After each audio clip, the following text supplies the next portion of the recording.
The Constitution of India, Preamble.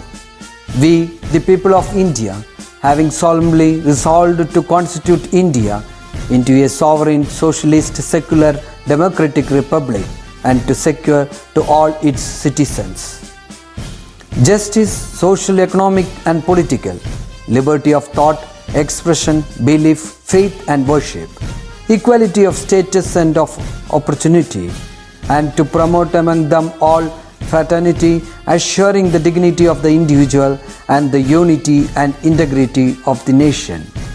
In our Constituent Assembly, this 26th day of November 1949, do hereby adopt, enact and give to ourselves this Constitution.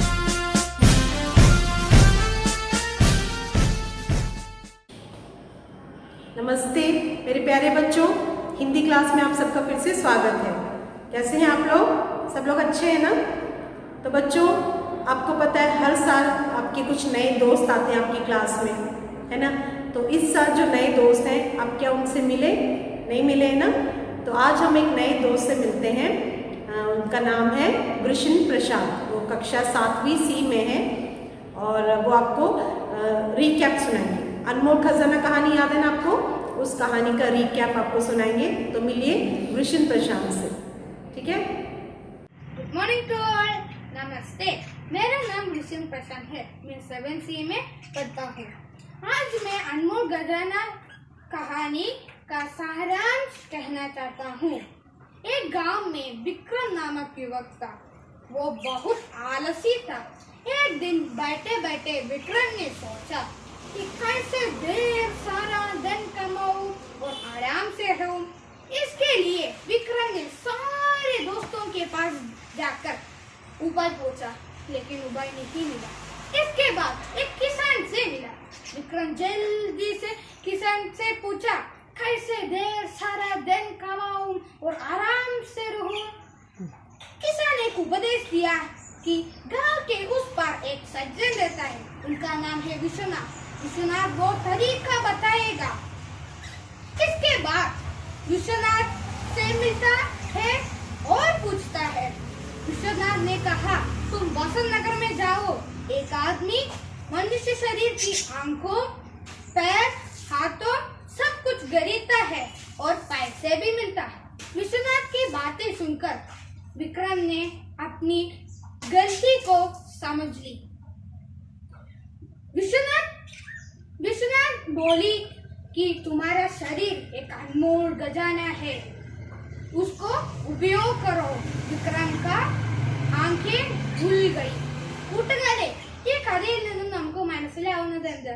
നിരന്തരമായി പരിശ്രമിക്കുന്നത് ഒരാൾക്ക് മാത്രമേ ജീവിതത്തിൽ വിജയം കരസ്ഥമാക്കാൻ പറ്റുള്ളൂ। നന്ദി। वृषण, बहुत बढ़िया, बहुत अच्छा बोला आपने, बहुत बहुत धन्यवाद। ठीक है, अब हम लोग इकाई 2 का अगला पाठ भाग देखते हैं।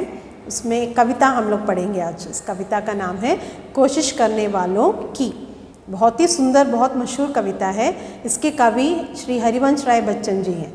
ठीक है, तो बच्चों, कविता पढ़ने से पहले आप अपनी किताब और फाइल हाथ में रखा। आपने किताब और फाइल हाथ में रखिए और किताब देखिए। पेज नंबर 29 में आपने देखा कुछ चित्र दिख रहा है आपको, कुछ लोगों के पिक्चर्स हैं, है ना? तो ये लोग कौन हैं? आप जानना चाहते हैं ना कौन है ये पर्सनालिटीज़? तो इनके बारे में आपको डिटेल्स कलेक्ट करना है और इन्फॉर्मेशन कलेक्ट करके इसको आपको फाइल में, इनका नाम और इनके बारे में आपको फाइल में लिखना है। ठीक है, तो अब हम थोड़ा इनके बारे में डिस्कस करते हैं। पहला चित्र है, ये इला सचानी जी हैं। इला सचानी, तो ये अहमदाबाद से है और इनके दोनों हाथ काम नहीं करते। हाँ, ये पैरों से ही सब कुछ करती है। पैरों से वो बचपन से ही, जो बच्चे सब हाथों से सब कुछ करते हैं ना, वैसे ही ये पैरों से सब कुछ करती है। लिखती है, चित्र बनाती थी, लिखती थी। और आगे जाके उन्होंने सुई और धागा यूज़ करके कपड़ों में कढ़ाई का काम भी सीखा। कढ़ाई का काम मतलब एम्ब्रॉयडरी वर्क। एम्ब्रॉयडरी वर्क भी करती हैं वो, और अभी वो बहुत ही मशहूर है। उनका जो काम है, एम्ब्रॉयडरी का काम है, वो भी बहुत ही मशहूर हो गया है। तो she is very successful now.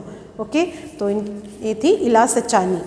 अब देखिए अगला चित्र है, रिचर्ड वाइटहेड का। रिचर्ड वाइटहेड ब्रिटिश के एथलीट हैं। इनके पैर नहीं हैं और ये नकली पैरों से दौड़ते हैं और इन्होंने 2010 में शिकागो मैराथन में न्यू वर्ल्ड रिकॉर्ड क्रिएट किया। तो ये बहुत ही सक्सेसफुल, बहुत ही सफल ये है, एथलीट है। ठीक है। उसके बाद नेक्स्ट चित्र देखिए, स्टीफन विलियम हॉकिंग। इनको तो आप जानते होंगे, इन्होंने देखा होगा आपने इनका चित्र। ये बहुत ही मशहूर वैज्ञानिक थे, है ना। वैज्ञानिक मतलब साइंटिस्ट। इनका फील्ड था भौतिक विज्ञान और ये ब्रह्मांड विज्ञान। भौतिक विज्ञान मतलब होता है फिजिक्स और ब्रह्मांड विज्ञान मतलब कॉस्मोलॉजी। कॉस्मोलॉजिस्ट थे ये। तो उन्होंने बहुत रिसर्च किया है और उन्होंने बहुत किताबें भी लिखी है, ब्लैक होल के बारे में सब इन्होंने रिसर्च किया। तो ये बहुत ही सक्सेसफुल वैज्ञानिक थे। इनको मोटर न्यूरॉन नामक एक डिसऑर्डर था, मोटर न्यूरॉन डिसऑर्डर। तो इनके शरीर और हाथ पैर सब कुछ बेकार हो गया था। इनका केवल दिमाग काम करता, दिमाग और आंखें सब थोड़ा काम करती थी। तो इसके और कंप्यूटर की मदद से उन्होंने किताबें लिखी और अपना सब काम, रिसर्च का काम सब किया। तो ये बहुत ही फेमस वैज्ञानिक थे। इनका 2018 मार्च 14 को इनका निधन हो गया। He passed away in 2018 March 14। Next देखिए, निकोलस जेम्स निक व्यूजिसिक का चित्र है। निकोलस जेम्स निक व्यूजिसिक ये ऑस्ट्रेलिया से हैं। इनके दोनों हाथ और दोनों पैर नहीं हैं, लेकिन ये बहुत सफल मोटिवेशनल स्पीकर हैं। इनके जो स्पीचेस हैं वो बहुत ही मशहूर है, फेमस है। ठीक है। तो ये सब ये पर्सनालिटीज़ देखा ना बच्चों आपने, ये कैसे लोग हैं? ये हम जैसे लोग हैं क्या? नहीं, ये स्पेशल लोग हैं, है ना। They are differently abled. They have faced lots of challenges in their life, but they have overcome the challenges and they have come out successfully in their life. इसलिए ये अपने जीवन में ये अपनी कमियों को इन्होंने जीता है। तो बच्चों अब हम कविता देखते हैं। तो इनके बारे में आपको फाइल में लिखना है। अब देखिए कविता। लहरों से डरकर नौका पार नहीं होती, कोशिश करने वालों की कभी हार नहीं होती। लहरों से डरकर नौका पार नहीं होती, कोशिश करने वालों की कभी हार नहीं होती। नन्ही चींटी जब दाना लेकर चलती है, चढ़ती दीवारों पर 100 बार फिसलती है। मन का विश्वास रगों में साहस भरता है, चढ़कर गिरना गिरकर चढ़ना न अखरता है। आखिर उसकी मेहनत बेकार नहीं होती, कोशिश करने वालों की कभी हार नहीं होती। असफलता एक चुनौती है, इसे स्वीकार करो। क्या कमी रह गई देखो और सुधार करो। जब तक न सफल हो नींद चैन को त्यागो तुम, संघर्ष का मैदान छोड़कर मत भागो तुम। कुछ किए बिना ही जय जयकार नहीं होती, कोशिश करने वालों की कभी हार नहीं होती। तो बच्चों बहुत ही सुंदर कविता है। ये बहुत प्रेरणा देने वाली कविता है ना। इसको आपको 1-2 बार पढ़ना है, ठीक से पढ़ के इसका अर्थ जानना है। ठीक है। अब इसका मीनिंग देखिए बच्चों।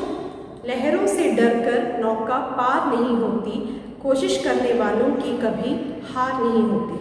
तो लहर मतलब होता है वेव, ओके। और डर कर means fear, to be afraid of. नौका मतलब होता है बोट, और पार नहीं होती का मतलब है क्रॉस, टू क्रॉस। तो क्या कहते हैं यहाँ पे? लहरों से डरकर, अगर हम लहर से डरेंगे, we are afraid of the waves, तो नौका पार नहीं होती, the boat will not cross the river. Okay, if the boat is afraid of the waves, can it cross the river? No. The same way, if we are afraid of problems in our life, we can't move forward, isn't it? We can't live properly. So that is the meaning here. Okay. So लहरों से हमें डरना नहीं है। अगर हमें आगे जाना है, नदी को पार करना है, तो हमें लहरों से डरना नहीं चाहिए। तो वैसे ही हमारी ज़िंदगी में, हमारे जीवन में भी अगर हमें आगे बढ़ना है तो हमें डरना नहीं है, प्रॉब्लम्स से डरना नहीं चाहिए, हमें आगे बढ़ना चाहिए, है ना। तो मतलब समझ में आ गया। फिर क्या कहते हैं? कोशिश करने वालों की कभी हार नहीं होती। सो जो लोग कोशिश करते हैं, कोशिश करना मतलब परिश्रम करना, प्रयत्न करना, टू वर्क हार्ड है। तो ऐसे करने का जो लोग करते हैं, जो कोशिश करते हैं, उनको कभी हार नहीं होती। हार का मतलब क्या होता है? पराजय, डिफीट और failure. They won't face defeat and failure if they are trying hard. Okay, so कोशिश जो करते हैं उनकी क्या नहीं होती? हार नहीं होती। ओके, समझ में आ गया इतना? आगे देखिए, नन्ही चींटी जब दाना लेकर चलती है। नन्ही चींटी मतलब टाइनी एंट। चींटी मीन्स एंट। तो जो एंट देखा ना आपने, तो कैसे फूड कैरी करता है? हाँ, the ant will be walking carrying the grain. So दाना मतलब ग्रेन, धान्य। सो द नन्ही चींटी जब दाना लेकर चलती है, चलती मीन्स व्हेन इट वॉक्स, चढ़ती दीवारों पर 100 बार फिसलती है। इट विल क्लाइंब द दीवार। चढ़ती मीन्स टू क्लाइंब। दीवार का मतलब होता है wall. Okay, so where it will climb? It will climb the wall. पर 100 बार फिसलती है, पर but 100 times it will fall. It will slip and fall.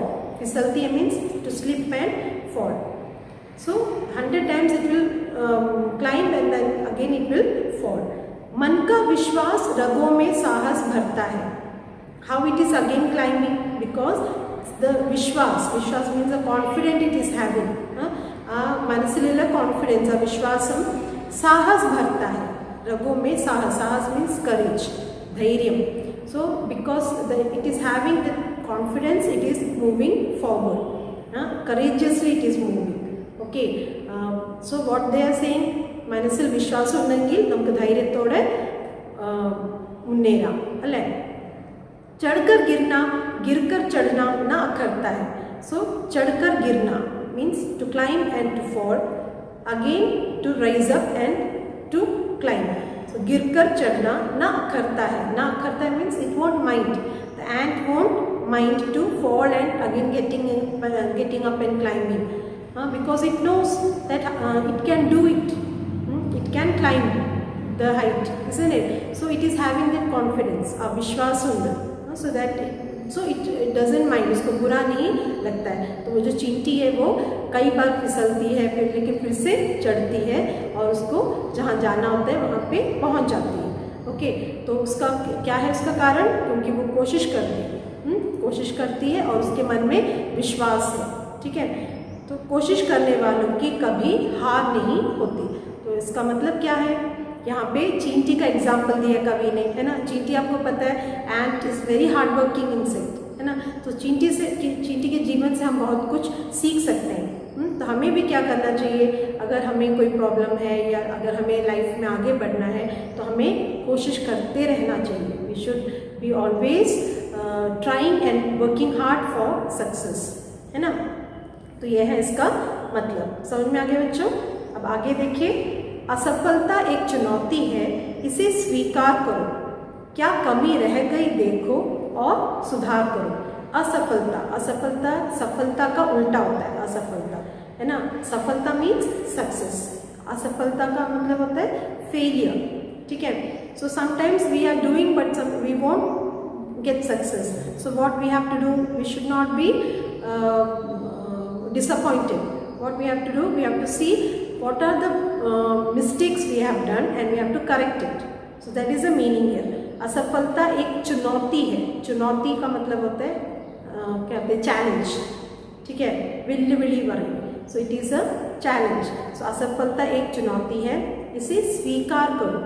Accept it, face it. Okay, so if we are facing failure, we have to accept it and take it as challenge. and क्या कमी रह गई देखो और सुधार करो.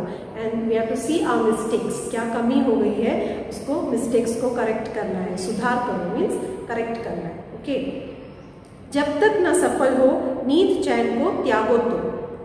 till you're not successful, what you have to do?